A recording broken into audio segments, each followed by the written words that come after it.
ಹರಿ ಓಂ ಪ್ರಾಣಾದೇರೀಶಿತಾರಂ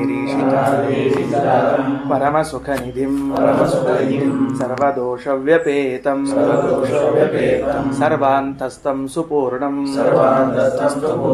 ಪ್ರಕೃತಿಪತಿಮಜಂ ಸರ್ವಬಾಹ್ಯಂ ಸುನಿತ್ಯಂ ಸರ್ವಜ್ಞಂ ಸರ್ವಶಕ್ತಿಂ ಸುರಮುನಿಮನುಜಾತಿ ಸದಾ ಸೇವ್ಯಮಾನಂ ವಿಷ್ಣುಂ ವಂದೇ ಸದಾಗಂ ಸಕಲ ಜಗದನಾದ್ಯಂತ ಆನಂದದಂ ತಂ ಸಕಲ ಜಗದನಾದ್ಯಂತ ಅಜಾತಶತ್ರು ಬ್ರಾಹ್ಮಣ ತಂ. ಅದರಲ್ಲಿ ಆ ಗಾರ್ಗ್ಯ ಗೋತ್ರದಲ್ಲಿ ಹುಟ್ಟಿ ಬಂದಿರುವಂತಹ ಬಾಲಾಕಿ ಎನ್ನುವ ಬ್ರಾಹ್ಮಣ ಕುಮಾರ ತಾನು ಶಾಸ್ತ್ರಾಧ್ಯಯನವನ್ನ ಮಾಡಿಕೊಂಡು ತನ್ನ ಶಾಸ್ತ್ರ ಪಾಂಡಿತ್ಯವನ್ನ ಬೆಳಕಿಗೆ ತರಬೇಕು ಅನ್ನೋ ಉದ್ದೇಶದಿಂದ ಕಾಶಿ ಪಟ್ಟಣದ ರಾಜನಾಗಿರುವಂತಹ ಅಜಾತಶತ್ರುವಿನ ಬಳಿಗೆ ನಿನಗೆ ನಾನು ಬ್ರಹ್ಮೋಪದೇಶವನ್ನ ಮಾಡ್ತೇನೆ. ಸಾಮಾನ್ಯವಾಗಿ ಬ್ರಾಹ್ಮಣರು ಕ್ಷತ್ರಿಯರಿಗೆ ಉಪದೇಶವನ್ನ ಮಾಡುವಂತಹದ್ದು. ಹಂಗಾಗಿ ನಾನು ಉಪದೇಶ ಮಾಡ್ತೀನಿ ಅಂತ ಬಂದ. ಆಗ ಇವನು ಅಹಂಕಾರದಿಂದ ಕೂಡಿದವನಾಗಿದ್ದಾನೆ ಅಂತ ಅರಿತುಕೊಂಡ ಅಜಾತಶತ್ರು, ನೀನು ನನಗೆ ಉಪದೇಶ ಮಾಡಿದ್ದಾದರೆ ನಿನಗೆ ನಾನು 1000 ಗೋವುಗಳನ್ನು ಅಥವಾ 1000 ಬಂಗಾರದ ನಾಣ್ಯಗಳನ್ನು ದಕ್ಷಿಣೆಯನ್ನಾಗಿ ಕೊಡುತ್ತೇನೆ. ನಿಜವಾಗಿಯೂ ನೀನು ವಿದ್ವಾಂಸನಾಗಿದ್ದೀಯ, ಒಂದು ಪ್ರತ್ಯೇಕ ವಿಷಯ, ಭಗವಂತನ ಬಗ್ಗೆ ತಿಳಿಸುವಷ್ಟು ಸಾಮರ್ಥ್ಯ ಇದೆಯಾ? ಇದ್ದದ್ದಾದರೆ ಜನ ಎಲ್ಲ ಯಾಕೆ ಜನಕ ಮಹಾರಾಜನ ಕಡೆಗೆ ಪಾಠಕ್ಕೆ ಹೋಗ್ತಾರೆ? ಎಲ್ಲರೂ ಕೂಡ ಓಡಿ ಓಡಿ ಹೋಗ್ತಾರಂತೆ. ಉಪನಿಷತ್ ಶಬ್ದಗಳ ಬ್ರಾಹ್ಮಣಗಳೇ ಸುಮ್ಮನೆ ಆತು ಪಾಠಕ್ಕೆ ಹೋಗೋಣ ಅಂತ ಹೊಂಟಿಲ್ಲ. ಎಲ್ಲಿ ತಪ್ಪಿಸ್ಕೋತೀವೋ, ಸರಿಯಾದ ಸಮಯಕ್ಕೆ ಹೋಗ್ಬೇಕು, ಕೇಳಬೇಕು, ತಿಳ್ಕೊಳ್ಬೇಕು ಅನ್ನೋ ಆಸಕ್ತಿ, ಕುತೂಹಲ, ಉತ್ಸಾಹದಿಂದ ಹೋಗ್ತಾ ಇದ್ದಾರೆ. ನೀ ಬ್ರಾಹ್ಮಣ ಕುಮಾರ ಇದೇ ಸುತ್ತಮುತ್ತ ಪ್ರದೇಶದಲ್ಲಿ ವಾಸ ಮಾಡುವರಾಗಿದ್ರೆ ಜನ ನಿನ್ನ ಬಳಿ ಬರಬೇಕಾಗಿತ್ತು. ಮತ್ತೆ ಕ್ಷಣ ಇಲ್ಲ ನನಗೆ ಗೊತ್ತದ, ಸುಮ್ಮನಿರು ಅಂತ ಹೇಳ್ಬಿಟ್ಟ. ಅಂದು ಕೂಡ್ಲೆ ಅವಂಗ ತಡ್ಕೊಳಿಕ್ಕಾಗಲಿಲ್ಲ. ಇದು ನನಗೆ ಮಾಡಿದ ಅಪಮಾನ ಅಲ್ಲ, ನಾನು ಕಲಿತ ವಿದ್ಯೆಗೆ ಮಾಡಿದ ಅಪಮಾನ ಅಂತ ತಿಳ್ಕೊಂಡು ಉಪದೇಶ ಮಾಡಿದವ. ಏನಂದ್ಬಿಟ್ಟ ಅಂದ್ರೆ, ಯಯೇವ ಅಸೌ ಆದಿತ್ಯೇ ಪುರುಷ ಏತಮೇವಾಹಂ ಬ್ರಹ್ಮೋಪಾಸೆ. ಈ ಸೂರ್ಯ ಇದ್ದಾನಲ್ಲ, ಕಾಣಿಸುವಂತಹ ಮಂಡಲ, ಅದಕ್ಕೆ ನಾವು ಸೂರ್ಯ ಆ ಮಂಡಲಾಂತರ್ಗತನಾದ ಚೈತನ್ಯ ಅಂತಂದ್ರೆ ಸೂರ್ಯ ದೇವತ. ಅವನಲ್ಲ ನಿಜವಾಗಿ ಮಂಡಲಕ್ಕೆ ಅಭಿಮಾನಿ, ಅವನಲ್ಲ ನಿಜವಾಗಿ ಮಾಡಿ ಆವಶ್ಯವನು ಕೆಲವು ಭಗವಂತ. ಹಂಗಾಗಿ ಇದು ನಾನು ಹೊಸದಾಗಿ ತಿಳಿದುಕೊಂಡು ಉಪಾಸನೆ ಮಾಡುವಂತಹದ್ದು. ಸರಿ, ನನಗೆ ಬ್ರಹ್ಮನ ಬಗ್ಗೆ ಗೊತ್ತಿಲ್ಲ, ಉಪದೇಶ ಮಾಡ್ಲಿಕ್ಕೆ ಅಸಮರ್ಥ ಅಂತೀಯಲ್ಲ. ಹೇಳೀಗ ನೀನ್ ತಿಳ್ಕೊಂಡಿದ್ದೀಯ ಈ ಸೂರ್ಯಮಂಡಲವನ್ನೇ ಬ್ರಹ್ಮ, ಸೂರ್ಯಮಂಡಲವನ್ನ ಸೂರ್ಯ ಅವನು ಬೆಳಕೊಡುವನು ಅಂತ. ನಾನಂತೀನಿ ತದಂತರ್ಗತನಾದ ಪರಮಾತ್ಮ ಅಂತ ಉಪಾಸನೆ ಮಾಡ್ತಾರೆ. ಹಾಗಾದರೆ ಇಬ್ರು ಬಾಜು ಬಾಜು ಕೂತ್ಕೊಂಡು ಬಾಲಾಕಿ ಎನ್ನುವನು ಉಪಾಸನೆಗೆ, ಭಗವಂತನ ಉಪಾಸನೆಗೆ ಆರಿಸಿಕೊಂಡ ಪ್ರತಿಮೆ ಯಾವುದು ಅಂತ ಕೇಳಿದರೆ ಸೂರ್ಯಮಂಡಲ. ಆ ಸೂರ್ಯಮಂಡಲದಲ್ಲಿ ನಾನು ಭಗವಂತನ ಉಪಾಸನೆಯನ್ನ ಮಾಡ್ತೇನೆ ಅಂತ ಹೇಳ್ಬಿಟ್ಟ. ಅಜಾತಶತ್ರು ಬ್ರಾಹ್ಮಣ ಅಂತ ಹೆಸರದ ಅಂತಂದಾಗ ಅವರಂತಾರೆ, ಮಾಮ ಏತಸ್ಮಿನ್ ಸಂವದಿಷ್ಟ ಜನ ಹೆಸರು ಅಜಾತಶತ್ರು. ಹಾಕ್ಬೇಡ, ಕಾಶಿಯಲ್ಲಿ ವಾಸ ಸೂರ್ಯಮಂಡಲಾಂತರ್ಗತನಾಗಿರುವಂತಹ ವಿಷ್ಣು ಅನ್ನೋ ಹೆಸರಲ್ಲಿ ವಾದ ಹಾಕ್ಬೇಡ. ಯಾಕಂದ್ರೆ ಅತಿಷ್ಠ ಸರ್ವೇಷಾಂ ಭೂತಾನಾಂ ಮೂರ್ಧ ರಾಜ ಇತಿ ವಾ ಅಹಮೇತಮುಪಾಸೆ. ನೀವಲ್ಲ ಭಗವಂತ ಅಂತ ಉಪಾಸನ ಮಾಡಗೆ, ನೀವು ಎಷ್ಟೇ ಭಗವಂತನಲ್ಲಿರುವ ಗುಣತ್ರಯಗಳು ಸಾಕ್ಷಾತ್ ಮೋಕ್ಷ ಸಾಧನ. ಅಲ್ಲಿದ್ದ ಭಗವಂತ ಅಂತ ಗೊತ್ತು, ನಮ್ಮ ಹೃದಯದಲ್ಲಿ ಭಗವಂತನ ಪರಿಚಯ ಇಲ್ಲ ಅಂತ ಹೇಳಿಬಿಡ. ಅಲ್ಲಿದ್ದ ಭಗವಂತ ಅಂತ ತಿಳ್ಕೊಂಡು ಅವನು ಸಾಕ್ಷಾತ್ ಮೋಕ್ಷ ಉಳ್ಳವನು, ಮೂರ್ಧ ಎನಿಸಿಕೊಳ್ಳುವನು, ರಾಜ ಎನಿಸಿಕೊಳ್ಳುವನು. ಚಂಚಲ ಗುಣಗಳವ. ಏನ್ ಅಂದ್ರೆ ಅದಕ್ಕೆ ಏನ ಕೊಡ್ತಾರ, ಅಂತಂದ್ರೆ ಏನಪ್ಪಾ ಅರ್ಥ? ಅದನ್ನೊಂದು ತೆಳಗ ನೋಡ್ಸುವಾಗ ಅದಕ್ಕೆ ಮಾ ಸಂವದಿಷ್ಟಾಹ ಸಂವಾದಂ ಮಾಕಾರ್ಷೀಹಿ ಅಂತ ಹೇಳುವಾಗ ಅಲ್ಲಿ ಎಷ್ಟು ಚಂದ, ಮಾಮ ಏತಸ್ಮಿನ್ ಸಂವದಿಷ್ಟಾಹ ಎಲ್ಲ ಸತಿ ನಿಷೇಧ ಮಾಡ್ಯಾರಂತ ಉಪನಿಷತ್ತು ಕಾಣಿಸ್ತಿಲ್ಲ ನಿಮಗ. ಸಹೋವಾಚ ಅಜಾತಶತ್ರು ಮಾಮ ಏತಸ್ಮಿನ್ ಸಂವದಿಷ್ಟಾಹ ಅಂತ. ಅದಕ್ಕೆ ಮಾಮ ಅಂತ ತಿಳ್ಕೊಂಡು ಯಾಕೆ 2 ಸಲ ಹೇಳ್ಬೇಕಾಯ್ತು ಅಂದ್ರೆ ರಘುತ್ತಮ ಸ್ವಾಮಿಗಳಂತಾರೆ, ಜ್ಞಾಪನಂನ ಕಾರ್ಯಂ, ಗೊತ್ತಿರುವ ವಿಷಯವನ್ನ ಮತ್ತೆ ಯಾಕೆ ಹೇಳಿಗತಿ. ಅದಕ್ಕೆ ಹಂಗನ್ನೋ ಅಭಿಪ್ರಾಯದೊಳಗೆ ಮಾಮ ಬೇಡ ಬೇಡ ಹೇಳಿಕೋಬೇಡ ಅಂತಂದ್ರು. ಅಥವಾ ಅತಿ ವಿಕ್ಷೇಪಾರ್ಥಂ ಮಾಮಾಯಿತಿ ದುರ್ನಿಷೇಧ, ಅಥವಾ ಆ ಗಾರ್ಗ್ಯನನ್ನ ಬಹಳ ವಿಕ್ಷೇಪ ಮಾಡಬೇಕಾಗ್ಯದ ಅನ್ನೋದಕ್ಕಾಗಿ ಅಂತ ಹೇಳಿ ಬೇಡ ಬೇಡ ಬೇಡ ಅಂತ ಅನ್ನೋದನ್ನ ಹಿಂಗಂದ್ರು. ಹಿಂಗೂ ಅರ್ಥ ಮಾಡಬಹುದು ಅಂತ ತಿಳಿಸ್ತಾರೆ. ಸರಿನಾ? ಅಂತೂ ಸರ್ವೇಷಾಂ ಭೂತಾನಾಂ ಅತಿಷ್ಠಾಹ ಅಲ್ಲ, ಅತಿಷ್ಠಾಹ 1, ಸರ್ವೇಷಾಂ ಭೂತಾನಾಂ ಮೂರ್ಧ 2, ರಾಜ 3. ಎಲ್ಲೆಲ್ಲಿ ಕಾಮ ಹಾಕೋಬೇಕು ನೋಡ್ರಿ. ಅತಿಷ್ಠಾಹ ಅನ್ನೋ ಕಾಮ ಹಾಕೊಳ್ರಿ. ಇದು ಸಾಕ್ಷಾತ್ ಮೋಕ್ಷ ಸಾಧನ ಅಂತ ಅನ್ನೋದರಿಂದ ಅತಿಷ್ಠಾಹ. ಆಮೇಲೆ ಸರ್ವೇಷಾಂ ಭೂತಾನಾಂ ಮೂರ್ಧ ರಾಜ. ಈ 3 ಗುಣಗಳು ಇವೆ. ಮೋಕ್ಷ ಸಾಧನ ಇಲ್ಲ ಅಂತ ಹೇಳಿಬಿಟ್ಟು ಸಾಕ್ಷಾತ್ ಪದವನ್ನ ಹಾಕ್ಲಿಲ್ಲ.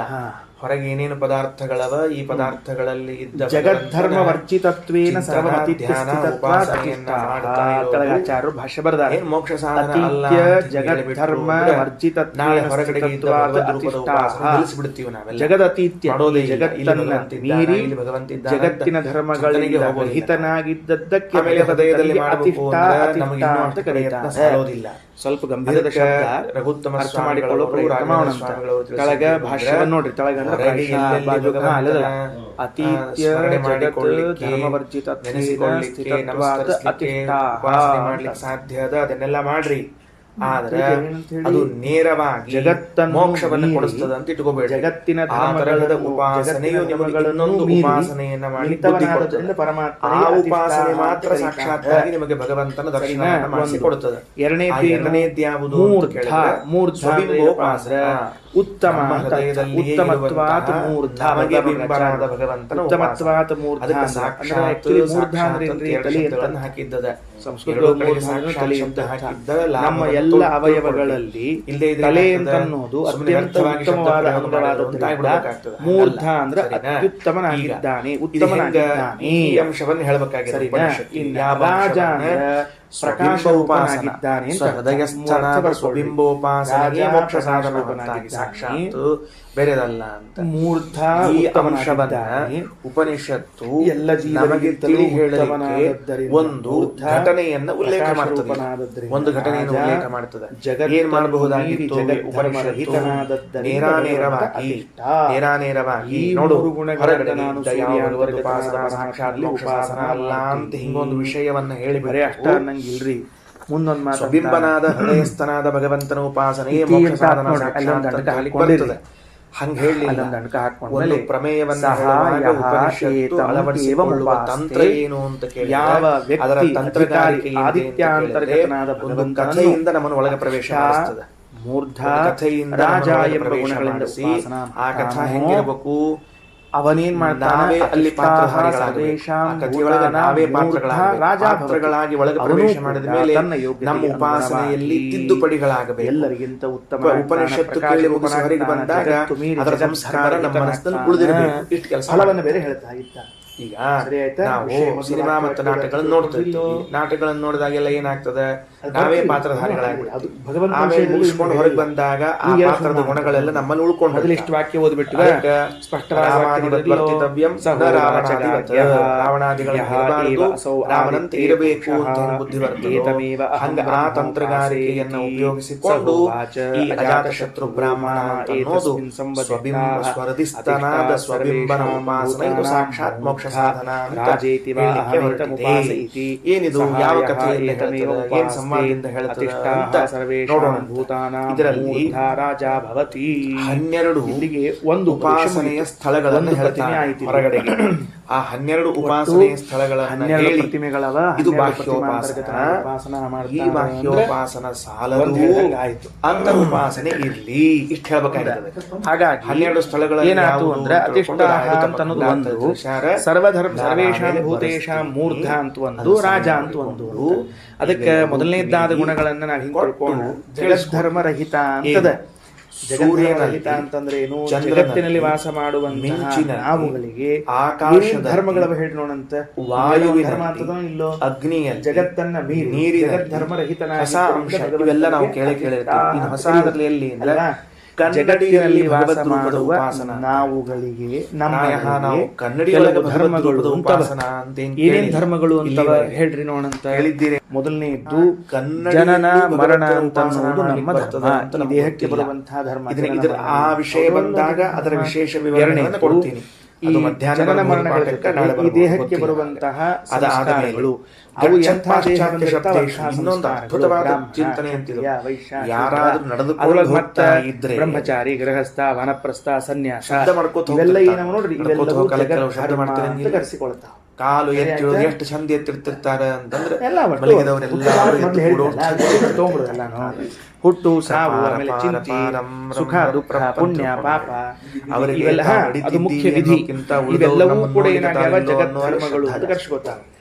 ಜಗತ್ತನ್ನು ಮೀರಿ ಜಗತ್ ಧರ್ಮ ಶಬ್ದ ಅಂತ ಅಂತಹ ಶಬ್ದದಲ್ಲೂ ಭಗವಂತನ ಉಪಾಸನೆ ಮಾಡ್ಲಿಕ್ಕೆ ಬರ್ತದೆ ಅಂತ ತಿಳಿಸಿದ್ದಾರೆ. ಜನನ ಮರಣಗಳಿಲ್ಲ, ಏನು ಆಶ್ಚರ್ಯ. ಆಮೇಲೆ ಅವನಿಗೆ ವರ್ಣ ಧರ್ಮಗಳು ಇಲ್ಲ. ಆದ್ದರಿಂದ ಭಗವಂತ ಹಿಂಗಾಗಿ ಎಂದು ಕರೆಸಿಕೊಳ್ಳುತ್ತಾನೆ ಅದೇನಾಗಂಗಿಲ್ರಿ ಅಂತ ನಾನು ಉಪಾಸನೆ ಸಮಸ್ಯೆ ಆಗುದಿಲ್ಲ. ಉಪಾಸನೆ ಮಾಡೋದು ಅಂತಂದ್ರೆ ಈ ಜ್ಞಾನಿಗಳೆಲ್ಲ ಹೆಂಗೆ ಅದು ಉಪಾಸನೆ ಮಾಡಿರ್ಲಿಲ್ಲ. ಇವ ಬರೇ ಭಗವಂತ ಇದ್ದಾನ ಉಪಾಸನೆ ಮಾಡಿದ್ದ. ಆ ಭಗವಂತ ಹೆಂಗಿದ್ದಾನ ಅಂದ್ರೆ ಅವನಿಗೆ ಯಾವುದೇ ವರ್ಣ ಧರ್ಮಗಳ ಸಂಬಂಧ ಇಲ್ಲ. ನೆರಳು ನೆರಳಿನಲ್ಲಿ ಆಶ್ಚರ್ಯ ಆಗ್ತದೆ. ವಿಧಿ ನಿಷೇಧಗಳಿಲ್ಲ. ಭಗವಂತನ ಉಪಾಸನೆ ಮಾಡಬೇಕು ಅಂತ ದೇವರಿಗೆ ವಿಧಿ ಇಲ್ಲ. 12 ಸ್ಥಳಗಳಲ್ಲಿ ಕೃಷ್ಣ ಅರ್ಜುನಿಗಳ ನೋಡು, ನನಗ ಯಾವ ಕರ್ಮಗಳು ಮಾಡಬೇಕಾದ ಪ್ರಸಂಗ ಇಲ್ಲ, ಕಟ್ಟಿ ಹಾಕಿಲ್ಲ. ಆದರೂ ನಾನು ಕರ್ಮಗಳನ್ನ ಮಾಡ್ತೀನಿ. ನನಗ ಕರ್ಮಗಳು ಮಾಡಬೇಕಾದ ಅವಶ್ಯಕತೆ ಇಲ್ಲ, ಆದ್ರೂ ನಾನು ಕರ್ಮ ಮುಂದೆ ಬರುವ ಜನ ನನ್ನನ್ನು ನೋಡ್ತಾರೆ. ಸರಿ, ದೇವರ ಅವತರಿಸಿ ಬಂದ ಅಂತ ಹೇಳಿ ಭಾಷಣ ಆಯ್ತು. ಒಳಗೆ ಪ್ರವೇಶ ಧರ್ಮವನ್ನ ತಿಳಿಸ್ಲಿಕ್ಕೆ ಬಂದವ ಧರ್ಮಾಚಾರ್ಯ ಅವನೇ ಸ್ವತಃ ಧರ್ಮ ಮಾಡಲಿಲ್ಲ ಅಂತ ನಾಳೆ ಆಕ್ಷೇಪ ಎತ್ತಬಾರದು. ಅದಕ್ಕೆ ವಿಧಿ ಬಂಧನ ವರ್ಜಿತನಾದ್ರೂ ವಿಧಿ ನಿಷೇಧ ವರ್ಜಿತನಾದ್ರೂ ಕೂಡ ವಿಧಿ ನಿಷೇಧಕ್ಕೆ ಬದ್ಧನಾದವನಂತೆ ತೋರಿಸಿಕೊಳ್ತೀನಿ ಅಂತ ಹೇಳಿ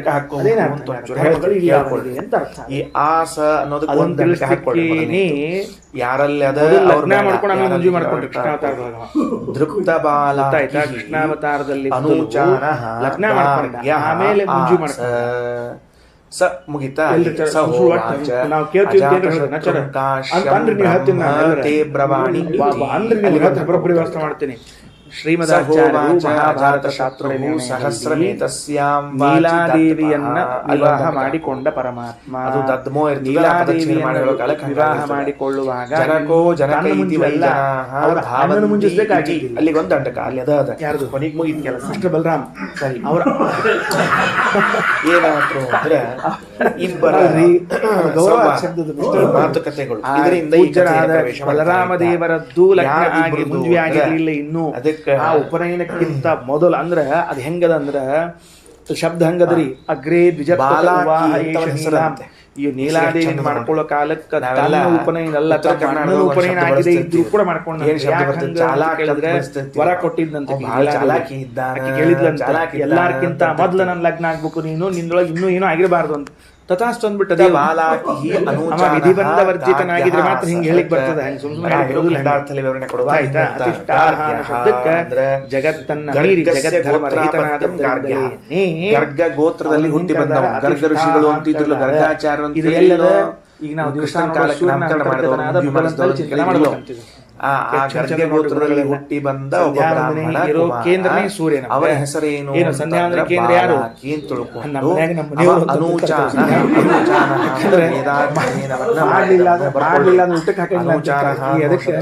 ಸುಮ್ಮ ಅಕ್ಕಿ ಸಲುವಾಗಿ ಅವ್ರ ಮನ್ಯಾಗ ಮುಂಜಾಗಿ ಮಾಡಿದವ್ರು ನೋಡ್ಕೊಂಡ್ ತೊಡ್ಕೊಂಡ್ ಬಂದಿರ್ತಾರ. ಈ ತರ ಮಾಡಿರಂಗಿಲ್ಲ. ಏನ್ ತಿಳಿತಿಲ್ಲೋ ಆ ಹೊತ್ನ್ಯಾಗ ಸಂಧ್ಯಾ ಆತಿಲ್ಲ ಊಟಕ್ಕೆ ಹಾಕ್ತೀನಿ ಅಂತ ಅಂತಿರ್ತಾರೆ. ಅದಕ್ಕೆ ಮಾಡೋದು ಅಂತ ಇರ್ತದೆ. ಹಂಗಲ್ಲ, ಸೂರ್ಯನ ಸರಿ ಅನುಚಾನ ಇದು ಮುಗಿದ ಮೇಲೆ ಯಾರ್ಯಾರು ಏನೇನ್ ತಗೊಂಡ್ ನೆನಪಿರ್ತಾವ ಹೇಳ್ತಾರೆ. ಊಟಕ್ಕೆ ಅಂತ ಒಂದೇ ಶಬ್ದ ಇದ್ದಂಗೆ ಅನಿಸ್ತದೆ. ಅರ್ಥ ಹೇಳೋ ಕಾಲಕ್ಕೆ ಅದಕ್ಕೆ ಅಹಂಕಾರಿಯಾಗಿದ್ದ ಅಂತ ಉಪಸ್ಥಾನ, ಅಹಂಕಾರಿಯಾಗಿದ್ದ ಅರ್ಘ್ಯ ಗಾಯತ್ರಿ ಉಪಸ್ಥಾನ ಮೂರು ಸೂರ್ಯನ ಕುರಿತಾಗಿ ಅದ ನೆನ್ಪಿಟ್ಕೊಳ್ರೆ. ಮತ್ತೆ ಅರ್ಘ್ಯ ಪ್ರದಾನ ಯಾರಿಗೆ ಮಾಡ್ತೀರಿ? ಸೂರ್ಯಂಗ. ಗಾಯತ್ರಿ ಯಾರಿಗೆ ಮಾಡ್ತೀರಿ? ಸೂರ್ಯಂಗ. ಉಪಸ್ಥಾನ ಯಾರಿಗೆ ಮಾಡ್ತೀರಿ? ಸೂರ್ಯಂಗ. ಕೇಂದ್ರ ಬಿಂದು ಯಾರು ಗೊತ್ತಾತಿಲ್ಲ?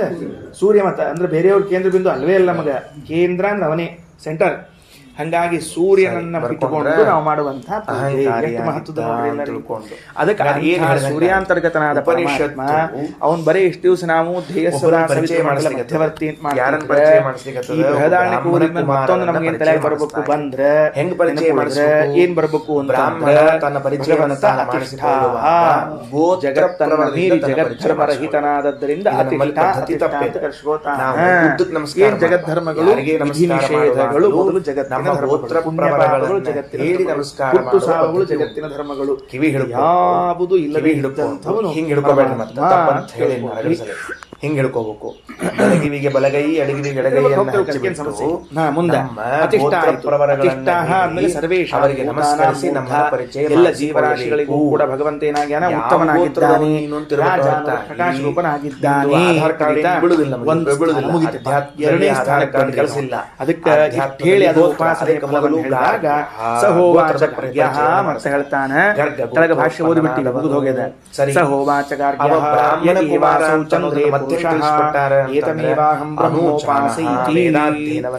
ಚಂದ್ರ ಇದ್ದಾನಲ್ಲ, ಭಗವಂತನ ಉಪಾಸನಾ ಮಾಡ್ತೀನಿ ತಿಳಿಸೋದಲ್ಲ. ಸೂರ್ಯ ಮುಗಿದುಕೊಂಡು ಏನಿದ್ದು ವಿಷಯ ಪ್ರತಿಮಾ ಚೇಂಜ್ ಹಾಕೋತ ಹೋಗ್ತಾವ, ಅಧಿಷ್ಠಾನ ಚೇಂಜ್ ಹಾಕೋತ ಹೋಗ್ತಿರ್ತಾವ. ಚಂದ್ರ ಅಂತರ್ಗತನಾದ ಪುರುಷನಿದ್ದಾನಲ್ಲ ಅವನೇ ಪರಮಾತ್ಮ ಅಂತ ಉಪಾಸನೆ ಮಾಡ್ತೀನಿ.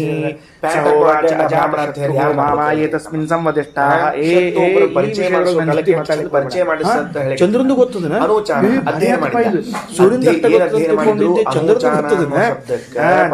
ಉಪಾಸನ ಮಾಡ್ತೀವಿ. ನಾ ಏನ್ ಮಾಡ್ತೀನಿ ಹೇಳ್ತೀನಿ ಕೇಳು. ಬೃಹನ್ ಪಾಂಡರವಾಸಾಹ ಸೋಮೋ ರಾಜ ಅಹಮೇನ ಉಪಾಸೆ. ನಾನು 3 ಗುಣಗಳನ್ನ ಉಪಾಸನಾ ಮಾಡ್ತೀನಿ ಅವನಲ್ಲಿ. 3 ಅಂತದ ಒಂದು ಬೃಹನ್ ಅಂತ ಒಂದು ಶಬ್ದದ ಬಹಳ ಅರ್ಥ ಆಗಿಲ್ಲ. ಅದು ಒಂದ್ ಸ್ವಲ್ಪ ಇಲ್ಲಿ ಹಂಗೆ ಹೇಳಿದ ಬೃಹತ್ ಪಾಂಡುರಂ ಶುಕ್ಲಂ ವಾಸಃ ನೋಡು. ನಾನೇನು ಉಪಾಸನ ಮಾಡ್ತೀನಿ ಅಂದ್ರೆ ಆ ಚಂದ್ರಾಂತರ್ಗತನಾದ ಪರಮಾತ್ಮ ಇದ್ದಾನಲ್ಲ ಅವನು ಶುಕ್ಲಾಂಬರವನ್ನು ಉಟ್ಕೊಂಡಾನ, ಬಿಳಿ ಬಡಿ ಉಟ್ಕೊಂಡಾನವ. ವಿನಯಂ ವಿನಯ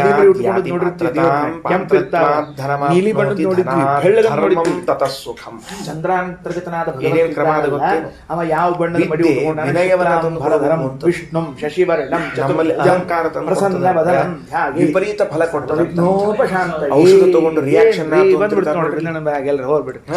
ಔಷಧ ತಗೊಂಡ್ಮೇಲೆ ಏನು ಎಲ್ಲರಿಗೂ ಉಪನಿಷತ್ತಿನಲ್ಲಿ ಬಂದ ರೋಗ ಹೊಸ ರೋಗವನ್ನು ತಂದುಕೊಳ್ಳೋಣ ಅಂದ್ರೆ ಶುಕ್ಲಾಂಬ ಚಂದ್ರಾಂತರ್ಗತನಾದ ಪರಮಾತ್ಮ ಶುಕ್ಲ ಅಂಬರಧರ ಬಟ್ಟಿ ಉಟ್ಕೊಂಡಾನಂತವಾಗಿ ಬೃಹತ್ ಅಂತ ಒಂದು ಶಬ್ದದ್ರಿ. ಅದು ದೊಡ್ಡದು ಅಂತ ಒಂದು ಅಕ್ಷರ ವಿಪರೀತ ಅಥವಾ ಉತ್ತಮ ಅಂತ ಒಂದು ಅನ್ನೋಕ್ಕಿಂತ ಅದಕ್ಕೆ ನಾ ಹಿಂಗೆ ತಿಳ್ಕೊಂಡೀನಿ. ಉತ್ತಮವಾದ ಶುಭ್ರವರ್ಣದ ವಸ್ತ್ರವನ್ನು ಚಂದ್ರಾಂತರ್ಗತನಾದದ್ದರಿಂದ ಸೋಮ ಅಂತ ಹೆಸರಿದ್ದವನಾಗಿ ಅದು ಅಕ್ಷರಗಳಿಂದ ಕೂಡಿಕೊಂಡು ಅವರಿಗೆ ಕರಿಬೇಕು ಗೀತೆ ವಿಪರೀತ ಉಲ್ಟಾ ಹೊಡೆದ್ರೆ ಅಕ್ಷರ ಉಲ್ಟಾ ಮಾಡ್ರಿ ಸೋಮೋ ಭೂತ್ವಾರ ಸಾತ್ಮಕ ಅಂತ ಹೇಳ್ಕೊಂಡ ಅರ್ಥ ಆಯ್ತಾ? ಅಲ್ಲಿ ಹೇಳುವಾಗ ಸೋಮ ಅಂತರ್ಗತನಾಗಿದ್ದರಿಂದ ಸೋಮ ಅಂತ ಹೆಸರು. ಸರಸೋ ವಿಪರೀತ ಸರಸ ಅಂತ ಶಬ್ದ ಉಲ್ಟಾ ಮಾಡ್ರಿ ಸರಸವಾದ ಶುಕ್ಲವರ್ಣದ ವಸ್ತ್ರವನ್ನು ಉಟ್ಟವನು ಅಕ್ಷರ ಕಲಿತವರು ಉಲ್ಟಾ ಹೊಡೆದ ರಾಕ್ಷಸರಾಗ್ತಾರ. ವಿನೀತರು ಸರಸ ವಿನೀತರಾದವರು ಯಾವಾಗಲೂ ಹಾಗೆ ಹೇಳ್ತಾರೆ. ಸರಸೋ ವಿಪರೀತ ಪ್ರಕಾಶರೂಪನಾಗಿದ್ದಾನೆ ಎಂದು ನಾನು ಉಪಾಸನೆ ಮಾಡುತ್ತೇನೆ. ಸಹಾಯಃ ಏವಂ ಉಪಾಸ್ತೆ ಏತಮೇವ ಉಪಾಸ್ತೆ. ಯಾವ ಅಧಿಕಾರಿಯು ಚಂದ್ರಾಂತರ್ಗತನಾದ ಪರಮಾತ್ಮನನ್ನ ಈ ರೀತಿಯಾಗಿ ಉಪಾಸನಾ ಅನುಚಾರೋ ಅವ ಅಹರಹ ಸುತಃ ಪ್ರಸುತೋ ಭವತಿ. ಇವೇನ್ ಪ್ರತಿನಿತ್ಯದಲ್ಲಿಯೂ ಕೂಡ ಅವನ ಮನೆಯಲ್ಲಿ ಏನ್ ನಡೀತದೆ? ಸುತಃ ಪ್ರಸುತಃ ಭವತಿ. ಸುತಃ ಅಂದ್ರೆ ಸೋಮಃ ಸುತೋ ಭವತಿ ಪ್ರಸುತೋ ಭವತಿ. ನಿರಂತರಂ ಪ್ರಕೃತಿ ವಿಕೃತಿಯಾಗಂತಿ ಅಸ್ಯ ಉಪಾಸಕಸ್ಯ ಅನ್ನಂ ಭೋಗಂ ನ ಕ್ಷೀಯತೆ. ಸರಿ, ಅವರ ಮನೆಯಲ್ಲಿ ನಿರಂತರವಾಗಿ ಏನ್ ನಡೀತದ? ಸೋಮಯಾಗಗಳು ನಡೀತದೆ. ಯಾರ ಮನೆಯಲ್ಲಿ ಯಾರು ಇನ್ನೊಬ್ಬರ ಮನೆ ಪಂಡಿತರು ನಿರಂತರ ಇರುವುದಿಲ್ಲ, ಸೋಮಯಾಗವು ನಡೆಯುತ್ತದೆ. ಜೊತೆಗೆ ಸ್ವಯಂ ಘೋಷ ಅವರ ಪಂಡಿತ ಅನ್ನ ಎಂದೂ ಕ್ಷಯ ಹೊಂದುವುದಿಲ್ಲ. ಕಾಠಿಕೋಪನಿಷತ್ತು ಹೇಳೋ ಕಾಲಕ್ಕೆ ಅವಿದ್ಯಾಯಾಮಂತರೇ ವರ್ತಮಾನಃ ಸ್ವಯಂ ಧೀರಾಃ ಪಂಡಿತಂ ಮನ್ಯಮಾನಃ. ನಂತರ ಅನ್ನವೂ ಕ್ಷಯವಾಗುವುದಿಲ್ಲ, ಹೇಳ್ತಾರೆ ಈ ಭೋಗ್ಯ ಮಾತನ್ನ. ವಸ್ತುಗಳು ನಚಿಕೇತ ಕ್ಷಯವಾಗುವುದಿಲ್ಲ, ಅವಿದ್ಯಾಯಾಮಂತರೇ ವರ್ತಮಾನಃ. ಅಜ್ಞಾನದೊಳಗೆ ಇಷ್ಟು ಮುಳುಗಿರ್ತಾರೋ ಸ್ವಯಂ ಧೀರಾಃ, ತಮ್ಮನ್ನು ತಾವು ಭಾರಿ ಬುದ್ಧಿವಂತ ತಿಳ್ಕೊಂಡು ಪಂಡಿತಂ ಮನ್ಯಮಾನ, ನಮ್ಮನ್ನು ನಾವು ಪಂಡಿತರು ಅಂತ ತಿಳ್ಕೊಂಡ್ಬಿಡುದು. ಆತ್ಮಾನಂ ಪಂಡಿತಂ ಮನ್ಯಂತೆ ಇತಿ ಪಂಡಿತಂ ಮನ್ಯಮಾನ, ತಮ್ಮನ್ನು ತಾವು ಪಂಡಿತರು ಅಂತ ತಿಳ್ಕೊಂಡ್ಬಿಡ್ತಿರ್ತಾರೆ. ವಾಸ ಅಂದ್ರೆ ಬಟ್ಟೆ, ಹಂಗಾಗಿತ್ತು ಪಾಂಡುರ ವಾಸ ಅಂತಹ ಉತ್ತಮವಾದ ಬಾಲಾಕಿ ವಸ್ತ್ರ ಉಟ್ಟವನು. ವಿಚಿತ್ರ ಹೆಸರು ನೋಡ್ರಿ, ಬಾಲಾಕಿ ಶಬ್ದಾರ್ಥ ಗೊತ್ತಿಲ್ಲ, ಬರ್ಕೊಂಡಿರ್ತಿದ್ರು. ಏನೋ ಹಿಂದಿನ ಜನ್ಮದಾಗ ಹಿಂದಿನ ಕಾಲದಾಗ ಹೆಸರು. ಇವತ್ತು ಒಬ್ರು ಅಂತ ಹೆಸರು ಯಾಕಂದ್ರೆ ಇಲ್ಲಿ ಬಾಲಾಕಿ ಅಂತ ಇಟ್ಟರೆ ಚಾಲಾಕಿ ಅಂತ ಕರೀತಾರೆ, ಹೇಳ್ಬಿಟ್ಬಿಟ್ಟಿರ್ತಾರೆ. ಅದಕ್ಕೆ ಬಾಲಾಕಿ. ಅವನಿಗೆ ಕಾಶಿಗೆ ಹೋದ್ರಿ, ಕಾಶಿಗೆ ಹೋಗಿ ಸಹೋವಾಚ ಅಜಾತಶತ್ರು ಉಪನಿಷತ್ ನೋಡ್ರಿ, ಸಹೋವಾಚ ಅಜಾತಶತ್ರು ಕೊಟ್ಟಾರ. ಬ್ರಹ್ಮತೆ ಪ್ರಮಾಣ ರಘುತ್ತಮ ಸ್ವಾಮಿಗಳು ಹೋದ್ರು, ಬಡ ಕಾಶಿಗೆ ಹೋದ್ರು. ಕಾಶಿ ರಾಜ ಏನು ವಿಚಾರ ಮಾಡ್ರಿ, ಕಾಶಿ ಅಂತ ಅನ್ನೋದು ಯಾವತ್ತಿದ್ರು ಕೂಡ ವಿದ್ಯಾಕ್ಷೇತ್ರ ಅನ್ನೋದು ಬಹಳ ಪ್ರಸಿದ್ಧ ಅದ ರೀ. ಕಾಶಿ ಅಂತ ಅನ್ನೋದು ಏನಂದ್ರೆ ನೋಡ್ರಿ, ಇದು ವಿದ್ಯಾಕ್ಷೇತ್ರ ಅಂತ. ಚತುರ್ಭುಜ ಗೊತ್ತಾಗ್ತದೆ, ಶಶಿವರ್ಣ ಹೇಳ್ರಿ. ಕಾಶಿಗೆ ಹೋಗಿ ಬಂದ ಪಂಡಿತ ಅಧ್ಯಯನ ಮುಗಿಸ್ಕೊಂಡು ಹೆಚ್ಚಿನ ಅಧ್ಯಯನಕ್ಕೆ ಕಾಶಿಗೆ ಹೋಗೋದು ಅಂತಿದ್ದಾಗ ಅವನು ತಿರುಗಿ ಕರ್ಕೊಂಡ್ ಬಂದ್ರೆ ಕಾಶಿ ಸಮಾರಾಧನೆ, ಕಾಶಿ ಚಂದ್ರನಂತಹ ಬಣ್ಣ ಇಲ್ಲ ಅಂತ ಅರ್ಥ. ಸಾಕಪ್ಪ ಓದಿದ್ ಸಾಕು, ಮತ್ ಕಾಶಿ ಹೋಗ್ಲಿಕ್ಕೆ ಹೋಗ್ಬೇಡ, ಲಗ್ನ ಮಾಡ್ಕೊಂಡು ಇಲ್ಲೇ ಪದ್ಧತಿ ಇತ್ತು. ಅದ ಕಾಶಿ ಯಾತ್ರಾ ಅಂತ ಮಾಡಿದ್ರ. ಬೆಳ್ಳಿನ ಕಾಶಿ ಯಾತ್ರಾ ಈಗ ಕಲ್ಯಾಣ ಮಂಟಪದ ಯಾತ್ರಾ ಅಷ್ಟೇ ವಿಷ್ಣು, ಅದಕ್ಕೆ ಕಾಶಿ ಯಾತ್ರಾ ಅಂತ ಇತ್ತು. ಪ್ರಸನ್ನವದನಂ ಧ್ಯಾಯೇತ್. ಪ್ರಸನ್ನವದನ ಅಂದ್ರೆ ಸಂತೋಷದ ಭಾಷೆಗೊಳ್ಳಮ, ನಗು ಮುಖದಿಂದ ಇದ್ದವ. ದಾಸರ ಸಹಿತ ಧ್ಯಾನ ಮಾಡಿದ್ರೆ ಏನಾದರೇನು ಜ್ಞಾನವಿಲ್ಲದೆ ಕಾಶಿಗೆ ಹೋದರೇನು, ಕಾಂಚಿ ಪೀತಾಂಬರ ಉಟ್ಟರೇನು, ಏನಾದರೇನು ಜ್ಞಾನವಿಲ್ಲದೆ ಮೋಕ್ಷವಿಲ್ಲ. ಹಂಗ ಹೇಳಿಲ್ಲ. ಕಾಶಿಗೆ ಹೋಗಿ ಎಷ್ಟು ಪಂಡಿತ ಬಿಳಿ ಬಣ್ಣದ ಜ್ಞಾನ ಇಲ್ಲ ಅಂದ್ರೆ ಮೋಕ್ಷ ಇಲ್ಲ ಅಂತ ಹೇಳ್ಬಿಟ್ಟು ಅಂದ್ರೆ ಅಪರೋಕ್ಷ ಜ್ಞಾನವಿಲ್ಲದೆ ಮೋಕ್ಷ ಇಲ್ಲ ಅಂತ ತಾತ್ಪರ್ಯ. ಚಂದ್ರನ ಬಣ್ಣ ಸ್ವಲ್ಪ ಏನು ಗೋಧಿ ಬ್ರಹ್ಮತೆ ಬ್ರವಾಣಿ, ಯಾಕಂದ್ರೆ ಚಂದ್ರ ಬೆಳಗಿದ್ದಾನೆ, ಬ್ರಹ್ಮೋಪದೇಶ ಮಾಡಿ ಬಂದಿದ್ದೀನಿ. ಆ ಬಣ್ಣ ಬಂದಿರ್ತೀನಿ, ಏನ್ ಮಾಡಿ ಬಂದಿದ್ದೀನಿ, ಬ್ರಹ್ಮೋಪದೇಶ ಮಾಡಲು ಬಂದಿದ್ದೇನೆ. ಶುಕ್ಲಾಂ ಭರದ್ರಂ ವಿಷ್ಣುಂ ಶಶಿವರ್ಣಂ ಕಾಶ್ಯಾಂ ಭವಂ ಅಜಾತಶತ್ರುನಾಮಾನಂ ರಾಜಾನಂ ಅಭಿಗಮ್ಯ. ರಾಯರಂತಾರೆ ವಿಷ್ಣುವಿನಲ್ಲಿ ಮಾಡುವ ಪರಿಹಾರಕ್ಕಾಗಿ ಪ್ರಾರ್ಥನಾ ಶ್ಲೋಕವೇ ಹೊರತಾಗಿ ಸರಿ ಇಷ್ಟು ಕ್ಷೇತ್ರದಲ್ಲಿ ಅವ್ರ ಮನೆಯಲ್ಲಿ ಹೇಳಿದ ಏನ್ರಿ ಬ್ರಹ್ಮಬ್ರವಾಣಿ. ಬ್ರಹ್ಮಬ್ರವಾಣಿ ಅಂದ್ರೆ ಬ್ರಹ್ಮೋಪದೇಶ ಸುತೋ ಭವತಿ ತತ್ವೋಪದೇಶ ಮಾಡಿ ಬಂದಿದ್ದೇನೆ. ಸೋಮಃ ಸುತೋ ಭವತಿ ಪ್ರಸತೋ ಭವತಿ ನಿರಂತರಂ ಪ್ರಕೃತಿ ವೃತ್ತಿರ್ಭವತಿ. ಹಿಂದಿನ ಸೇರ್ಕೊಂಡು ನಡೀತದೆ. ಹಳ್ಳವನ್ನ ಭರ್ಪಾಯಿ ಮಾಡ್ಕೋಬೇಕು ನಾವೀಗ. ಏನ್ ಕಂದರಾದ ಅಂದ್ರೆ ವೇದವನ್ನ ಓದಿ ಯಾಕೆ ನಡಿಲಿಕ್ಕೆ ಸೋಮಯಾಗ ನಾವು ಚಂದ್ರಾಂತರ್ಗತನಾದ ಬ್ರಹ್ಮೋಪದೇಶವನ್ನ ಮಾಡುತ್ತೇನೆ ಅಂತ ಹೇಳುತ್ತಿದ್ದಾನೆ. ಸೋಮಯಾಗದಾಗ ಭಾಗವಹಿಸಿರಿ, ನೆನಪು ಮಾಡ್ಕೊಳ್ಳಿ. ಅವನು ಕೇವಲ ವೇದವನ್ನ ಭಾಗವಹಿಸಿರಿ ಅಂದ್ರೆ ವೇದದ ಅರ್ಥವನ್ನು ಅಧ್ಯಯನ ಮಾಡಿದ ಅಂತ ಒಂದು ಕಂದರ ಸೇರಿಸಬೇಕಾದಾಗ. ಇಲ್ಲದೆ ಇದ್ರೆ ಕೇವಲ ವೇದವನ್ನ ಉರು ಹೊಡೆದಿದ್ದ ಅಂದ್ರೆ ಅವ ಬಂದು ನಿನಗೆ ನಾ ಬ್ರಹ್ಮೋಪದೇಶ ಮಾಡ್ತೀನಿ ಅಂತ ಹೇಳಿಕ್ ಸಾಧ್ಯ ಇತ್ತು. ನಾ ಬಂದು ನಿನ್ ಬೇಕಾದ್ರೆ ವೇದ ಪಾಠ ಹೇಳ್ತೀನಿ ವೇದ ಪ್ರತಿಪಾದ್ಯನಾದ ಬ್ರಹ್ಮನನ್ನ ತಿಳಿಸುತ್ತೇನೆ. ವೇದವನ್ನ ಕೇವಲ ವೇದಾಧ್ಯಯನ ಮಾಡ್ತೀನಿ. ಈ ವಿಷಯದಲ್ಲಿ ವೇದಗಳನ್ನ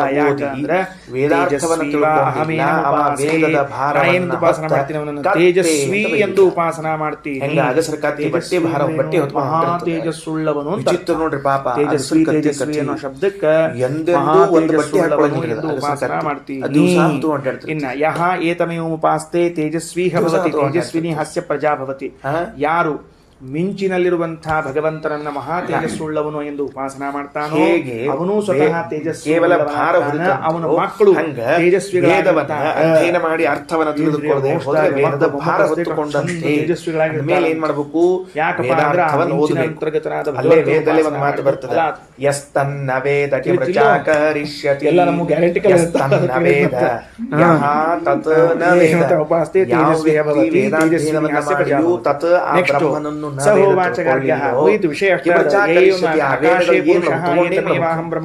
ಅದರಿಂದ ಪ್ರಯೋಜನ ಇಲ್ಲ, ಅವನು ಇದರಿಂದ ಪ್ರಯೋಜನ. ಯಸ್ತನ್ನ ವೇದಕ್ಕೆ ಪ್ರಚಾಕರಿಷ್ಯತಿ ಸಹೋವಾಚ ಜಾತಶತ್ರು ಮಾಮಾ ಏತಸ್ಮಿನ್ ಸಂವದಿತಃ. ಈ ವಿಷಯದೊಳಗೆ ನೀ ಬಹಳ ಗದ್ದಲಕ್ಕೆ ಬೀಳಬೇಡ. ಯಾಕ ಪೂರ್ಣಂ ಅಪ್ರವರ್ತಿ ಇವ ಅಹಮೇತ ಉಪಾಸತೆ ಅಹಮೇತ ಉಪಾಸೆ. ಭಗವಂತನನ್ನ ನಾನು ಉಪಾಸನೆ ಮಾಡ್ತೀನಿ ಪೂರ್ಣ ಹಾಗೂ ನೀವು ನನಗೆ ಬ್ರಹ್ಮೋಪದೇಶವನ್ನ ಮಾಡಿದರೆ ನಿಮಗೆ ನಾನು 1,000 ಗೋವುಗಳನ್ನು ಉಪಾಸ್ತೆ ಪೂರ್ಯತೆ ಪ್ರಜಯಾ ಪಶುಭಿಃ ನಾಸ್ಯ ಅಸ್ಮಾನ್ ಲೋಕಾತ್ ಪ್ರಜೋದ್ವರ್ತತೆ. ನೀನ್ ನನಗೆ ಬ್ರಹ್ಮೋಪದೇಶ ಮಾಡಿದ್ರೆ ಸಹೋವಾಚ ಜಾತಶತ್ರು ಉಪನಿಷತ್ ನೋಡ್ಕೊಳ್ರಿ.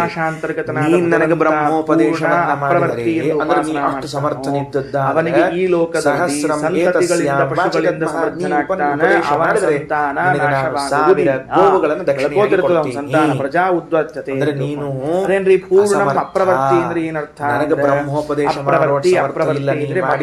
ಪ್ರೇರಕನು ಇಲ್ಲದವನು ಅಂತ ಅರ್ಥ. ಅವನೇ ಎಲ್ಲರಿಗೂ ಪ್ರೇರಕ. ದುರಹಂಕಾರದ ಫಲ ಅಪಮಾನಗಳು ಇಲ್ಲ. ದುರಹಂಕಾರದ ಫಲ ಏನಾಗ್ತದೆ ಅಂದ್ರೆ ಅಪಮಾನವೇ ಆಗುತ್ತದೆ. ಹೇಳಬಾರಿಲ್ಲ. ಪ್ರೇರಣಾ ಮಾಡಿ ಏತಸ್ಯಾಂ ವಾಚಿ ಬ್ರಹ್ಮತೆ ಬ್ರವಾಣಿ ಇತ್ಯಸ್ಯಾಂ ವಾಚಿ ಹೇಳಿದಲ್ಲ ನೀನು ಬ್ರಹ್ಮೋಪದೇಶ ಮಾಡ್ತೀನಿ ಅಂತ ಹೇಳಿ ಪ್ರೇರಣೆ ಏತದ್ವಿಷಯೇ ಸಹಸ್ರಂ ಗವಾಂ ಇಷ್ಟಾನಾಂ ವಾ ಇತಿ ಯೋಜ್ಯಂ ದದ್ಮ ಇತಿ ಉಪಹಾಸ ವಚನಮುವಾಚ.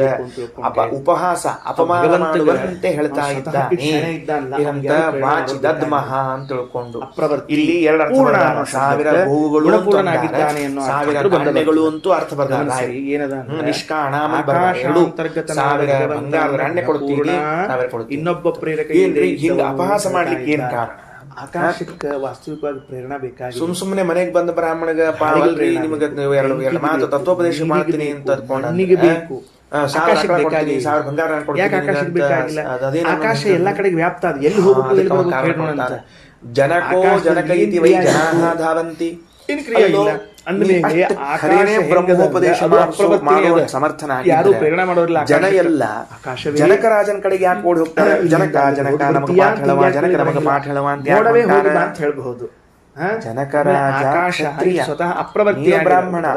ಒಂದೊಮ್ಮೆ ಬ್ರಾಹ್ಮಣ ಕುಮಾರನಾದ ಭಗವತ್ತತ್ವವನ್ನ ಪಾಠವನ್ನ ಹೇಳುವಷ್ಟು ಸಮರ್ಥನಾಗಿದ್ದರೆ ಜನ ನಿನ್ನ ಕಡೆ ಬರಬೇಕಾಗಿತ್ತು. ನಿನ್ನನ್ನ ಬಿಟ್ಟು ಜನಕನ ಕಡೆ ಹೋಗ್ತಿದ್ದಾರೆ ಅಂತಂದ ಮೇಲೆ ನಿನ್ನಂಥ ದುರ್ಬಲ ಅಸಮರ್ಥ ಇನ್ನೊಬ್ಬ ಇಲ್ಲ ಅಂತ ಅರ್ಥ.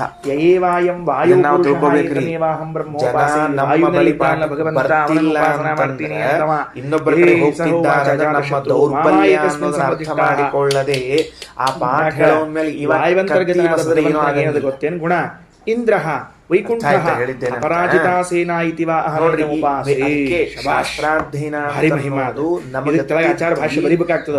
ಕರ್ಕೊಂಡ್ಬರೋದ್ರಿ ಸಹಾಯಃ ಏತಮೇವ ಉಪಾಸ್ತೆ ವಿಷ್ಣುಃ ಅಪರಾಜಿತೋ ಭವತಿ ಅನ್ಯತಸ್ತ್ಯಾಜಾಯಿ. ನೋಡ್ರಿ, ಯಾರು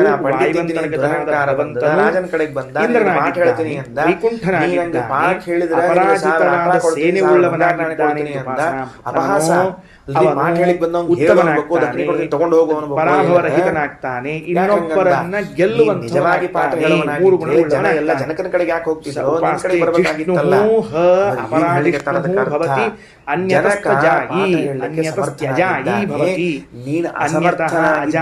ಇನ್ನೊಬ್ಬರು ಅವನನ್ನ ಗೆಲ್ಲಲಾಗ ಅವ ಇನ್ನೊಬ್ಬರನ್ನು ಸೋಲಿಸ್ತಾನೆ. ಸ್ವಯಂ ಉತ್ತಮನಾಗಿ ನಮ್ಮಲ್ಲಿ ಇಂಪ್ರೂವ್ಮೆಂಟ್ ಆಗಬೇಕು. ಸ್ವಯಮೇವ ಅಪರಾಜಿತ ಬಹುರೂಪತ್ವಾದ ಅಪರಾಜಿತ ಸೇನಾ ಭಗವಾನ್ ವಿಷ್ಣು ಉತ್ತಮ ಅನ್ಯೇಷಾಂ ಜೇತಾನ್ಯತಸ್ತ್ಯಜಾಯಿ. ಈಗ ತಗೊಳ್ರಿ. ಒಂದು ವಾಯುವಿನ ಅಂತರ್ಗತನಾದ ಭಗವಂತನ ಉಪಾಸನೆಯನ್ನು ನಾನು ಮಾಡುತ್ತೇನೆ. ಹೋದ ಕೂಡಲೇ ಅವರು ಒಂದು ಸರಿ ಅಮೆಂಡ್ಮೆಂಟ್ ತರಬೇಕು ಅಂತ ಒಂದು ವಿಚಾರ ಮಾಡಿದ್ರಿ ಅದಕ್ಕೆ ಸ್ವಾಮಿಗಳು ಇವ್ರು ಹೇಳಿ, ಅಂದ್ರು, ನಾನು ಇನ್ನೊಂದು ಉಪಾಸನೆ amendment ಮಾಡ್ತೀನಿ ತರಬೇಕು ಅಂತ ಏನು ತಿಳ್ಕೊಂಡು ಅಂತಂದ್ರೆ ಅವ ಇಂದ್ರ. ಏನ್ ತರಬೇಕು ಅಂತ ವಾಯುವಂತರ ಅವ್ರವ್ರ ಗ್ರಹದ ಶಿಷ್ಯರು ಪರಮಾತ್ಮ ಅವ್ರವ್ರ ಕಡೆಗೆ ಹೆಸರು ಹೋಗ್ಬೇಕು, ಇದೆ. ಬೇರೆ ಕಡೆಗೆ ಇಂದ್ರ ಹೋಗ್ಬಾರ್ದು ಅಂತ ಒಂದು ಅಂತಂದ್ರೆ ಅಮೆಂಡ್ಮೆಂಟ್ ತರಬೇಕು ಅಂತ ಯಾಕಂದ್ರೆ ಹೊಂಟಿದ್ರಿ. ಪರಮ ಆಗ್ಲಿಲ್ಲ ವಿಷಯ ಐಶ್ವರ್ಯಶಾಲಿ ಬೇರೆ ಅಂತ ಇಟ್ಕೊಳ್ಳಿ. ಆದದ್ರಿಂದ, ಅಂದ್ರೆ ಹಿಂಗೊಂದು ನಿಯಮ ತರಬೇಕು. ಐಶ್ವರ್ಯಶಾಲಿಯಾದದ್ರಿಂದ ಎಷ್ಟು ದಡ್ತನ ವಾಯುವಿನ ಇದೆ. ಅಂತರ್ಗತನಾದ ಎಷ್ಟು ದಡ್ತನ. ಭಗವಂತನಿಗೆ ಇಂದ್ರ ಎಂದು ಹೆಸರಿದೆ. ಇದರಿಂದ ನಾವು ಮತ್ತೇನ್ ಹೆಸರಿದೆ ಅಂತ ಕಲಿಬೇಕಾಗಿದೆ. ಕೇಳಿದ್ರೆ, ಇಲ್ಲ ನಾವು ಇನ್ನೂ ತಿಳ್ಕೋಬೇಕು, ವೈಕುಂಠ ಇನ್ನೂ ಚಂದ ಅಂತ ಓದಬೇಕು, ಅವನಿಗೆ ಇನ್ನೂ ಹೆಸರು ಹೇಳಬೇಕು ಅಂತ ಬುದ್ಧಿ ಬರಬೇಕು ಹೊರತ. ಜೊತೆಗೆ ಅಪರಾಜಿತ ನಿಯಮ ತಂದು ಸೇನ, ಆಚಾರ ಅವರ ಹೋಗೋ- ಅವ್ರ ಸೇನೆ ಕಡೆನೇ ಹೋಗ್ಬೇಕು, ಎಂದೂ ಇವ್ರ ಕಡೆ ಹೋಗ್ಬಾರ್ದು ಅನ್ನೋ ಪರಾಜಯಗೊಳ್ಳುವುದಿಲ್ಲ. ತರ್ತೀನಿ ಅಂತ ಅದರಿಂದ ಅವನಿಗೆ ಏನ್ ಅಪರಾಜಿತ ಸೇನ ಅಂತ ಕರೀತಾರೆ. ಎಲ್ಲ ಶಾಸ್ತ್ರದ ವ್ಯಾಖ್ಯೆಗಳು ವಿರೋಧ ಮತ್ತೆ ಇನ್ನೇನಿಲ್ಲ. ವಾಯುದೇವರು ಎಂದೂ ಸೋಲಂಗಿಲ್ಲ. ಹ್ಮ್. ವಾಯುದೇವರು ಅಲ್ಲಿ ಎಂದೂ ಯಾಕೆ ಸೂತ್ರಗಳೆಲ್ಲ ಸೋಲಿಲ್ಲ ಬ್ರಹ್ಮ ಅಂತಂದ್ರೆ ಗುರು ಅದು ಅವರಲ್ಲಿ ಲಿಂಗ ಭಗವಂತ ಪ್ರಾಧಿಕಾರದಲ್ಲಿ ಹೇಳೋ ಕಾಲಕ್ಕೆಲ್ಲ ಅಪರಾಜಿತ ಸ್ಪಷ್ಟ ಹೇಳ್ತಾರೆ. ಸೇನ ರೂಪದಿಂದ ಇದ್ದಾನೆ. ಅವರಿಗಿಂತಲೂ ಉತ್ತಮವಾಗಿ ವೈಕುಂಠ ಚೆನ್ನಾಗಿ ಇಂದ್ರ ಪಾಠ ಹೇಳುವ ಮನಸ್ಸಿನಿಂದ ಗುರುಗಳು ಇದ್ದಾನೆ. ಸಿಕ್ಕರೆ ಅವ್ರನ್ನ ಬಿಟ್ಟು ಬೇರೆ ಕಡೆಗೆ ಹೋಗ್ರಿ ಅಂತ ಶಾಸ್ತ್ರ ಹೇಳ್ತದೆ. ವೈಕುಂಠ ಮತ್ ನೀವು ಅದನ್ನೆಲ್ಲ ಅದ ಇಂದ್ರ ನಿಯಮ ಎಲ್ಲ ಮುರಿದು ಮತ್ತೆ ಅಮೆಂಡ್ಮೆಂಟ್ ತರ್ತೀವಿ ಅಂತ ಐಶ್ವರ್ಯಶಾಲಿ. ತಿಳ್ಕೊಂಡು ಕೂತ್ರೆ ಏನ್ ಈ ಹೇಳ್ಬೇಕು? ಇಂದ್ರದೇವರಿಗೆ ಎಲ್ಲಾ ಶಾಸ್ತ್ರ ವಿರೋಧವನ್ನೇ ಹೇಳೋದು ಕೆಲಸ ಇರ್ಲಿ. ಮೂರು ಲೋಕಗಳನ್ನು ನೋಡಿಕೊಳ್ಳುವಂತಹ ದೀರ್ಘ ವ್ಯವಸ್ಥೆ ಇದೆ. ಪಾಠದಾಗ ಇದು ಒಂದು ಇಷ್ಟ ಹೋಗ್ಬಾರ್ದು ಐಶ್ವರ್ಯರಿಗೆ. ಬಿಟ್ಟಿರ್ತೀನಿ. ವಾಯುದೇವರಿಗೆ ಹಾ. 14 ಲೋಕಗಳು, ಎಷ್ಟವ ಒಟ್ಟು ಲೋಕಗಳನ್ನು ನಾನು ನೋಡಿಕೊಳ್ಳುವ ಇನ್ನೊಬ್ಬರಿಗೆ ವ್ಯವಸ್ಥೆ. ಅದಕ್ಕೆ ಅದಕ್ಕೆ ಅವರನ್ನ ಏನಾಯ್ತು ಇಂದ್ರ ಅಂದ್ರೆ ನಾನು ಅವರ ಇನ್ನೊಬ್ಬರಿಗೆ ಅಂತರ್ಗತನಾದ ಭಗವಂತ ಬೈಯೋದರಿಂದ ಅವರಿಗೂ ಇಂದ್ರ ಅಂತ. ವೈಕುಂಠ ನನ್ನ ಅಂತ ಶೈಲಿ ಹೆಸರು. ತಿದ್ದುಪಡಿ ಆಗ್ತಿದ್ರೆ 24 ತಾಸು ಬೈತಿರ್ತೀನಿ. ಅಪರಾಜಿತ ಸೇನಾ ಅಂತ ಹೆಸರು. ನಾನು ಯಾಕಂದ್ರೆ ನಿಮಗೆಲ್ಲ ಎಂದೂ ಬೈಯೋದ್ರಿಂದ ಸೋಲಿಲ್ಲದ ನನ್ನ ಸೇನಾ ಪಾಠದ ಕ್ರಮ ಭಗವಂತನ ಚಂದ ಆಗ್ತದ ಅಂದ್ರೆ ದೇವರ ಅವಶ್ಯ ಸೇನೆ ಬೈತೀನಿ. ಸೋತಿತು ಅಂತ ಇಲ್ಲ. ಆಗ್ತಾನೆ ಹೇಳ್ರಿ ಅಂತ ಯಾರಾದ್ರೂ ಬುದ್ಧಿವಂತರು ಯಾವ ಪಾದ ಯಾವ್ದು ಪಾದ ಅಂತಹ ಸೇನಾ ಸೋಲಿನ ಸೇನಾ ಅಂದ್ರೆ ಬೇರೆ ಯಾವುದಲ್ಲ. ಸ್ವಯಮೇವ ಅಪರಾಜಿತ ಬಹುರೂಪತ್ವಾತ್ ತಾನೇ ಪರಾಜಯವಿಲ್ಲದ ಬಹುರೂಪವುಳ್ಳವನಾದದ್ದರಿಂದ ದೇವರಿಗೆ ಅಪರಾಜಿತ ಸೇನಾ ಅಂತ ಕರೀತಾರೆ. ತಿಳ್ಕೊಳ್ಳದೆ ಇದ್ದವ ಕೊನೆ ತನಕ ಅಲ್ಲಿ ಅವನ ಕೈಯಾಗ ಅಸಿಸ್ಟೆಂಟ್ಗಳಿದ್ದಾರೆ, ಅವ್ರು ಸೋಲಂಗಿಲ್ಲ ಅಂತ ಇಲ್ರಿ. ಸ್ವಯಂ ತಾನು ಸೋಲುವುದಿಲ್ಲವಲ್ಲ, ಅಂತಹ ಸೋಲಿಲ್ಲದ ಸರದಾರನಾದ ಭಗವಂತ ಅನೇಕ ರೂಪಗಳಿಂದ ಇದ್ದರಿಂದ ಅಪರಾಜಿತ ಸೇನಾ ಅಂತ ಕರೀತಾರೆ ಅವನಿಗೆ. ಏನ್ ಅದ್ಭುತ ಮಾತು. ಹೋಗ್ತಿದ್ರಲ್ಲ ಧಾವಂತಿ ಅವನೇ ಓಡಿ ಸೇನಾ, ಹೋಗ್ತಾರೆ. ಅವನಿಗೆ ಮತ್ತೊಂದು ಸೇನಾ ಅಂತಿಲ್ಲ. ತಿಳ್ಕೊಂಡು ಹೇಳಿ ಅದಕ್ಕೆ ಆಚಾರ್ಯರು ಮಹಾಭಾರತದ ಅನುಶಾಸನ ಈ ಕಪಿಗಳೆಲ್ಲ ಸಹಾಯ ರೂಢಿ ಲೋಕದಲ್ಲಿ ಕೆಲವರಿಗೆ ಮಹತ್ವ ಕೊಡಬೇಕು ಅಂತ ಮಾಡಿರುವಂತಹ ಘಟ್ಟ ಅದು. ರಾಮಚಂದ್ರ ನಿಮಗೆ ಪೂರ್ಣ ಪಾಠ ಸೇವಾ ಮಾಡಿದೆಲ್ಲ ಅಲ್ಲ, ಜನಕರ ಕಡೆ ಹೋಗಿ ಶತ್ರು ಹನನೇ ಕಪಯ ಸಹಾಯ ಅವನೇ ಪಾಠ ಕಳಿಸ್ತಾರೆ. ಅದಕ್ಕೆ ಅವ್ನು ಜನಕರ ಕಡೆಗೆ ಪಾಠಕ್ಕೆ ಬಂದ ಕೂಡಲೇ ಮತ್ತ ಜನಕ ಶುಕ ಇವ್ರ ಶುಕಾಚಾರ್ಯ ಜನಕ ಬರೋ ಕಾಲಕ್ಕೆ ಏನ್ ನೋಡಿದ್ರಿ ಇನ್ನೊಬ್ಬರನ್ನು ಜಯಿಸುವನು ಅಂತ ಅರ್ಥ. ದಾರ್ಯಾಗ ಬರ್ಲಿಕ್ಕೆ ಏನ್ ನೋಡಿದ್ರಿ ಅಗ್ನಿ ಒಂದ ಉತ್ತರ ಸಕ್ರಿ ಗೊಂಬೆ ಅಂತ ಹೇಳಿದ್ರಂತ ಶುಕಾಚಾರ್ಯ. ಏನ್ ಕಂಡ್ರಿ ಸಕ್ರಿ ಗೊಂಬೆ, ಮತ್ ಇಲ್ಲಿ ಏನ್ ಕಾಣ್ಲಿಕ್ಕತ್ತೀರಿ ಅಂತ ಸಕ್ರಿ ಗೊಂಬೆ ಅಂತ ಹೇಳಂತ. ಪಾಠ ಮುಗಿದದ್ ನೀವು ಹೋಗ್ಬಹುದು ಅಂತ ಹೇಳಿ ಕಳಿಸ್ಬಿಟ್ಟ. ಏನ್ ಚಂದ ಇನ್ನೊಬ್ಬರಿಂದ ಇವ ಪರಾಭವಗೊಳ್ಳಂಗಿಲ್ಲ, ಇವ ಇನ್ನೊಬ್ಬರನ್ನ ಪರಾಭವಗೊಳಿಸ್ತಾನೆ. ಬಂದ್ರಂತ ಬರೋ ಕಾಲಕ್ಕೆ ದಾರ್ಯಾಗ ಏನೇನ್ ಕೇಳಿದ್ರಂತ. ನಾ ಇನ್ನೊಬ್ಬರ ಕಡೆ ಸೋಲಂಗಿಲ್ಲ, ಆದ್ರೆ ನನಗೆ ಇನ್ನೊಬ್ಬರು ಸೋಲಿಸ್ಲಿಕ್ಕೆ ಆಗ್ತದೋ ಇಲ್ಲೋ ಬಂದ್ರಿ ಅಂತ. ಹಂಗಿಲ್ಲ, ಇವ ಇನ್ನೊಬ್ಬರು ತಾನು ಸಾವಿರಾರು ಸಕ್ಕರೆಯ ಗೊಂಬೆಗಳನ್ನ ನೋಡ್ಕೊಂಡು ಬಂದೆ ಅಂತ. ಇಲ್ಲಿ ನೋಡ್ಲಿಕ್ಕೆ ಅಂತ ಕೇಳಂತ. ಇಲ್ಲಿ ಒಂದ್ ಸಕ್ಕರೆ ಗೊಂಬೆ ನೋಡ್ಲಿಕ್ಕೆ ಅಂತ ಹೇಳಂತ. ನೀವು ಪಾಠ ಮುಗಿದ ಹೋಗಬಹುದು ಅಂತ ಹೇಳ್ಬಿಟ್ಟು. ಯಾಕೆ ಎಲ್ಲ ಪದಾರ್ಥಗಳಲ್ಲಿರುವಂತಹ ಸಚ್ಚಿದಾನಂದ ಮೂರ್ತಿಯಾದ ಭಗವಂತನನ್ನೇ ಕಾಣ್ತಾ ಬಂದಿದ್ದೀರಿ. ನನ್ನಲ್ಲಿಯೂ ಕೂತಿರುವಂತಹ ಸಕ್ರಿ ಗೊಂಬೆ ನೋಡ್ತಾ ಇದ್ದೀರಿ. ನೇಹ ನಾನಾಸ್ತಿ ಕಿಂಚನ ಎಂಬುದು ದೃಷ್ಟಾಂತ ಯಾವುದು? ಸಕ್ರಿ ಗೊಂಬೆ ಮತ್ತಿನೇನ್ ದೃಷ್ಟಾಂತ? ಭಗವಂತನ ಗುಣ ಕ್ರಿಯಾಗಳಲ್ಲಿ ಭೇದ ಇಲ್ಲ ಅಂತ ದೃಷ್ಟಾಂತ. ಸಕ್ರಿ ಗೊಂಬೆ ಎಲ್ಲಿ ಕಡಿದ್ರು ಎಲ್ಲಿ ತಿಂದ್ರು ಸಕ್ರಿ ಸಕ್ರಿ ಸಕ್ರಿ ಇದ್ದಂಗ ನೇಹ ನಾನಾಸ್ತಿ ಕಿಂಚನ ಅಂತ ಎಲ್ಲಾ ಕಡೆಗೂ ನೀವು ಭಗವಂತನನ್ನೇ ಕಂಡಿದ್ದೀರಿ. ನಿಮಗೆ ನಾ ಪಾಠ ಹೊಡೆದು ಹೋಗಿ ಬರ್ರಿ ನಮಸ್ಕಾರ ಮಾಡಿ ಕಳಿಸ್ಬಿಟ್ನಂತ. ಇದು ಅವತ್ತಿನ ವಿದ್ಯಾದ್ ಲೆವೆಲ್ ಮಟ್ಟ ಹೆಂಗಿತ್ತು ನೋಡ್ರಿ, ಉತ್ಕೃಷ್ಟವಾದ ಮಟ್ಟ. ಜನಾಧಾವಂತಿ, ನಿಂಗೇನು ಹೇಳಿಕ್ ಬರೋದಿಲ್ಲ, ಪಾಠ ಹೇಳಿಕ್ ಬರೋದಿಲ್ಲ, ನೀ ಸಣ್ಣವಿದ್ದಿ ಸುಮ್ಮನಿರು ಅಂತ ಅಪಹಾಸ ಮಾಡಿದ. ಸುಮ್ ಕೂಡ್ಲಿಲ್ರಿ ಅವ. ಸ್ವಲ್ಪ ಇದು ಇದ್ರಿ ಅವ. ನಮ್ಮಲ್ಲಿ ಒಂದು ಉತ್ತರ ಕರ್ನಾಟಕದ ಬ್ರಾಹ್ಮಣರ ಬಗ್ಗೆ ಒಂದು ಕರೆಯೋ ಶಬ್ದವರಿ ತಿರುಸಷ್ಟ ಬ್ರಾಹ್ಮಣ ಅಂತ ಕರಿತಿರ್ತಾರೆ. ಅದು ಪ್ರಶಸ್ತಿ. ನಮ್ಮಲ್ಲಿ ಒಂದು ತಿರುಸಷ್ಟ ಬ್ರಾಹ್ಮಣ ಅಂತ ತಿಳ್ಕೊಂಡು ಪ್ರಶಸ್ತಿ. ಸಿಟ್ಟಿ ಹೇಳೋದು, ಪರ ಮಾಡೋದು, ಇವೆಲ್ಲ ಒಂದು ಲಕ್ಷಣ. ಇವೆಲ್ಲ ಸಹೋವಾಚ ಗಾರ್ಗ್ಯ. ಮುಂದಿನ ವಾಕ್ಯ ತಗೊಳ್ರಿ. ಸಹೋವಾಚ ಗಾರ್ಗ್ಯ ಯಹ ಏವ ಅಸೌ ಆದಿತ್ಯೇ ಪುರುಷಃ ಏತಮೇವ ಅಹಂ ಬ್ರಹ್ಮೋಪಾಸ ಇತಿ. ಏನು, ನನಗೆ ಭಗವಂತನ ಬಗ್ಗೆ ತಿಳಿದಿಲ್ಲ ಅಂತಿದ್ದೀಯ, ನಾನು ಭಗವಂತ